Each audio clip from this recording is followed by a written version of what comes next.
S ವೀಕ್ಷಕರೇ ನಮಸ್ಕಾರ. ನೀವು ನೋಡ್ತಾ ಇದ್ದೀರಾ PTV ನ್ಯೂಸ್ ಕನ್ನಡ. ನಾನು ಚಂದನ್ ಶಿಕಾರಿಪುರ. ನಿಜಕ್ಕೂ ಇದು PTV ನ್ಯೂಸ್ನ ಮಹಾ ಗೆಲುವು ಅಂತಾನೆ ಹೇಳಬೇಕು. ಅನಧಿಕೃತ ನಾಮಫಲಕಗಳ ತೆರವು ಯಾವಾಗ ಎಂಬ ಶೀರ್ಷಿಕೆಯೊಂದಿಗೆ ವಿಶೇಷ ವರದಿ ಪ್ರಸಾರ ಮಾಡಿ ಅನಧಿಕೃತ ಹೋರ್ಡಿಂಗ್ಗಳ ವಿರುದ್ಧ ಸಮರವನ್ನೇ ಸಾರಿತ್ತು. ಅದು ಈಗ ಸಂಪೂರ್ಣ ಯಶಸ್ವಿಯಾಗಿದ್ದು ಅಧಿಕಾರಿಗಳು ಸಂಪೂರ್ಣವಾಗಿ ಹೋರ್ಡಿಂಗ್ಗಳನ್ನು ಕಿತ್ತೊಗೆದಿದ್ದಾರೆ.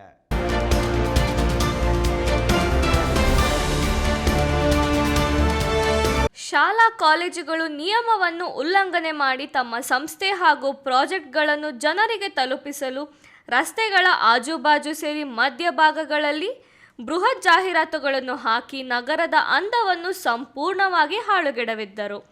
ಈಗ ಅಧಿಕಾರಿಗಳು ಎಚ್ಚೆತ್ತುಕೊಂಡು ಜಾಹೀರಾತು ಫಲಕಗಳ ತೆರವು ಕಾರ್ಯ ಮಾಡಿದ್ದಾರೆ.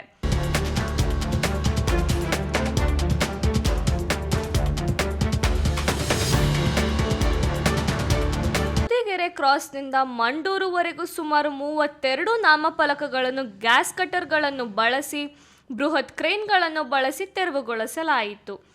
ಎಇಇ ಕವಿತಾ ನಾರಾಯಣ ಅವರ ನೇತೃತ್ವದಲ್ಲಿ ಕಾರ್ಯಾಚರಣೆ ನಡೆಯುತ್ತಿದ್ದು ಯಾರಿಗೂ ಹೆದರದೆ ಬೆದರದೆ ಕಾರ್ಯನಿರ್ವಹಿಸಿದ್ದು ಸಾರ್ವಜನಿಕರಿಂದ ಮೆಚ್ಚುಗೆ ವ್ಯಕ್ತವಾಗಿದೆ.